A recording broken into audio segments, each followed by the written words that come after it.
All right, my name's Dale Little. I'm founder and president of Rescue American Ministries, as you see on the banner here. And I've been wanting to address something for a long time. And so I just finally decided the time is right that I need to do this. This needs to be addressed. Like I say, I put it off for a long time. And that has to do with having flags or things like this banner even in churches.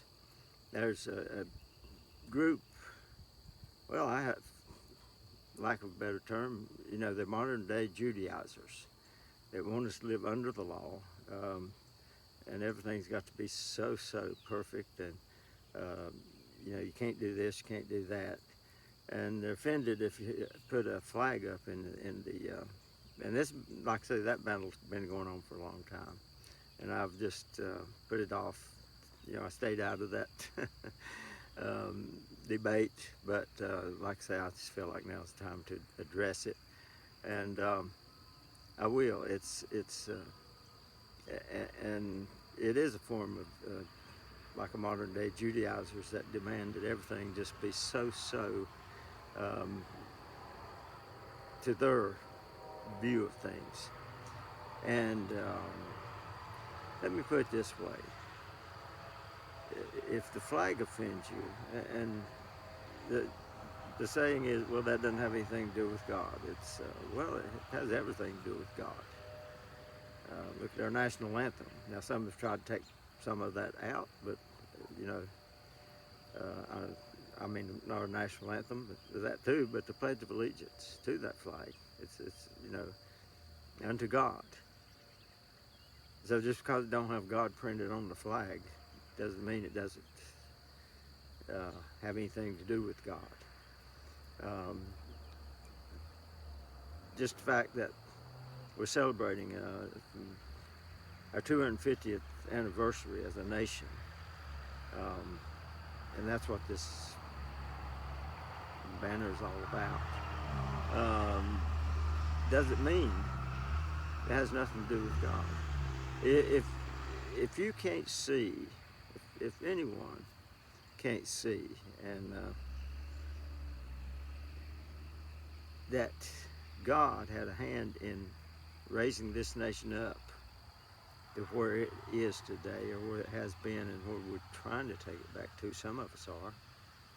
Now, some other people rail against that. I don't want to go back because we've been brought down the path of decadence and sin. That's the reason we need to go back a ways. You don't have to go all the way back to the Declaration. Well, we do, but not the day that it was adopted, and not the day it was ratified. Although that wouldn't be bad either. There's been some improvements made along the way. Slavery was ended, so there's been some positive aspects. I can name many other things that have come along that have benefited and made this nation great. But God is the primary reason. And that's the reason I have no problem with something like this. I have no problem with recognizing that God is the one that raised this nation up. And if you can't see that, one of my songs, I joke about this a little bit, but it's true. One of the songs I do when it comes to July the 4th and our nation's independence, the Veterans Day and things like that, one of the songs I do is the Battle of New Orleans. That doesn't have a thing to do with God as far as the song itself, but that battle had everything to do with God. Those troops that came over here from England, they were not just some group that they picked up and put together on a last minute notice and shipped them over here to take over, the United States, take it back. No, those were troops that had fought in Europe against Napoleon during the Napoleonic Wars. Now, at Waterloo had not taken place yet, so they hadn't fought in that battle yet, but they'd been in the battle. They were battle-hardened soldiers. And here, Andrew Jackson takes a ragtag army and defeats them. You tell me God wasn't in that. You can't. You will never convince me that God was not in every step of this way of bringing this nation up. And he had a reason for it. Now, when we leave that reason, when we fail to recognize, look at the book of Daniel. People talk about, let me finish my thought there first. When we leave that and fail to recognize God's reasoning, then he has no use for us anymore. And if you can't see that, you really don't deserve the freedom this nation offers you. You really don't deserve it. I just put it plainly. None of us really do. We've all got better than we deserve, but you really don't. If you cannot be thankful, I don't know how you can be thankful if with the attitude that these things upset you when you enter a church and see an American flag. I don't know. But, hey, we try to get along as brothers and sisters in Christ. We give way to some, but it comes to a point that I just, I've been pushed back so much that I just refuse. At some point, I'm going to stand my ground. Just as the American patriots did during the Revolutionary War, that established this country as a great nation. It goes on back before that. You go back to the Mayflower Compact. Well, that was not a legal document. I'd say what it was in a sense, but that was not when it was established. But there was an agreement made by those patriots there, on the pilgrims there, on that ship, that they made promises to God and they asked God's blessing on them and this new nation. Now, if you don't think God answered that prayer, if you think it's all demonic and it's all man's doing, then shame on you. Because this is much more than man could ever accomplish by himself. Even Nebuchadnezzar knew better. Now, he had to learn the hard way. Nebuchadnezzar, you remember, ended up eating grass like an animal for 7 years because he refused to recognize that God is the one that built Babylon, that great nation, and he took credit for it. Walks out on his overlooking his gardens one day and said, "Oh, is this not great Babylon that I have built?" And Daniel always prophesied to him what was going to happen because of his pride. And sure enough, that's what it came to be. Before he was out eating grass just like a wild animal. Until he come to acknowledge, and even wrote a decree himself, that God kept him there until he came to acknowledge that God ruled in the heavens and on the earth. He rules over everything. There's another message there too. Satan has been given, he's the prince of this world, but he's not the king. That's another message. But all things go through Jesus Christ. All things go through God. And so you can either dismiss this nation as just a happenstance, or you can thank God for it. Now, let me I'll end with this. If this upsets you, because it has nothing to do with God, you say, well, my position is that Rescue America Ministry is all about God rescuing America. I don't know who else you think is going to do it. But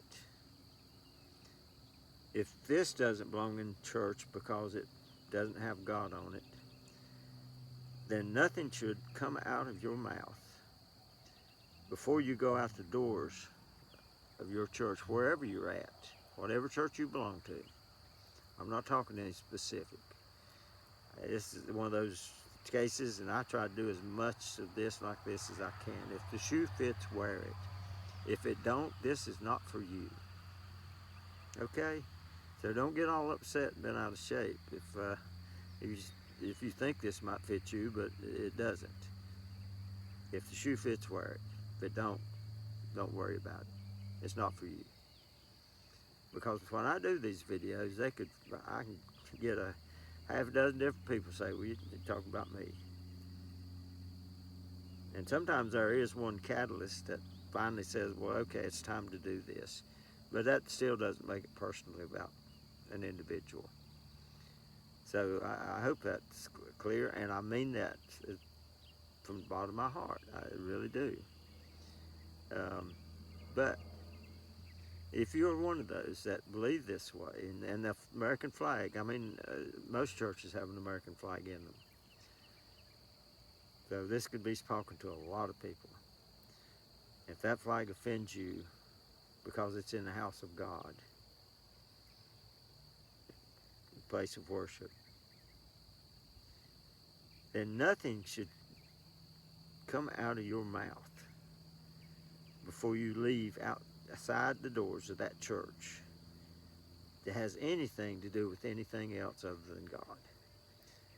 If you want to talk about baseball, if you want to talk about football, if you want to talk about sports of any kind, if you want to talk about, the races, if you want to talk about this, that, and the other, even though the service is over, you're in God's house. Now, if you really want to be one of these Judaizers, then you follow suit. Nothing should come out of your mouth. If something like this cannot be in the church, and it upsets you because it doesn't have God on it somewhere, God's name, or whatever your requirements are, then nothing should come out of your mouth that does not refer to God. Really. So I hope you'll understand that and take that to heart. And just give you praise to God, and give Him honor and glory. And let's get past this mess. I don't know. It's a shame to see division caused by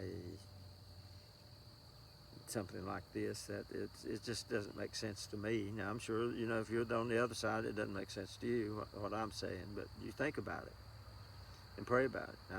But I will. If you insist that this and the American flag, that's the primary thing that you see more. This banner just happens to be what I have here. If the American flag or anything to do with America upsets you, then again, zip it up. Don't talk about anything other than God once you're inside those doors. You have no business talking about anything else if you're in the house of God. I mean, if one thing applies, the others should apply. Okay? So think about that. It is what it is. If you're going to go to one extreme, you need to look at the other extreme. It just, I don't know. This is not to cause any division. I hope it doesn't. I mean, that may already have. I don't know. I know it has in some churches. So somewhere out there it has. So I guess that's a moot point there, whether or not it's caused any division. It has already, because this has been going around for years, this debate, and it has caused division. It is causing division. So let's just pray for some unity and understanding. Not be so quick to be judgmental over things that we see that for some reason we're opposed to. But that's enough. I just, like I say, this has been, I've put this off. I don't know how many times I felt like the Lord was wanting me to do something I just couldn't get put together, I guess, to motivate me. But I decided, it's time to do it. And so I am. I have no animosity toward anyone. I just hope this can be resolved in a peaceful, and not just that there's no animosity, but I mean really brotherly love that we can have without having this kind of division where one person or two people have to have their way because they're offended by something. Oh well, um, and those of you out there, whether this goes back for years or whatever, um, where this debate's been going on, you may have been involved in it. Somebody out there probably see this, and you've been involved on the other side, talking against it. That's that's okay. Just why can't we just get along in brotherly love and kind of have understanding? That'd be my prayer. So God bless Dale Little Rescue America Ministry, and I make no apologies for my banner that I ordered here to celebrate the 250th anniversary of our country. I make no apologies for loving my country. I make no apologies for recognizing that God is the one that established this country. And people bristle at the thought of a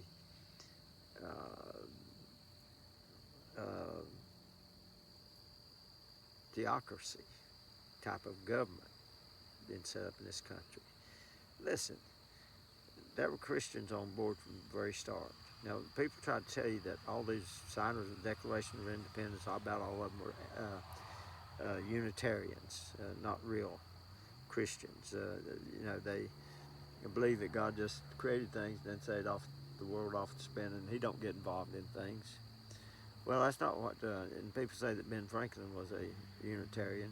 Well, he was at one time in his life, but he heard George Whitefield.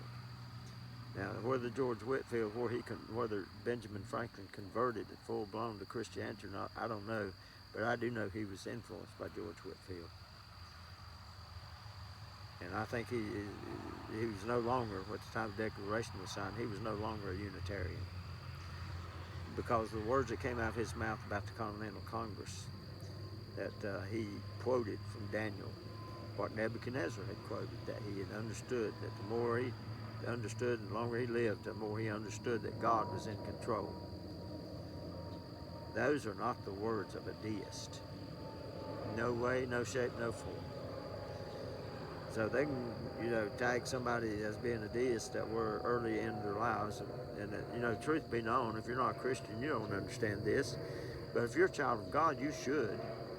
If you're a true child of God, you understand that we're all born sinners. That none of us were Christians when we were born until we came to the age of accountability, whenever that was for us, whenever we understood and whenever we accepted the gospel of Jesus Christ and accepted his sacrifice for our sins. At that time, we became Christians. We're not the same people we were when we were born the first time. Jesus talked about the need for a second birth, a new birth. And so, unless you've had that new birth, you don't understand any of this. But those men, regardless of what some of them may have been in the earlier years, they were different men, and many of them, when they ratified the Constitution and the Declaration of Independence. So don't believe all the lies that you hear. That's all the left knows how to do. They don't have a good argument, so they make up lies to resort to everything. All right, that's enough here. I was going to keep this short and sweet, and I hope I still kept it sweet, but it's not short as I meant for it to be. Dale Little, Rescue America Ministries.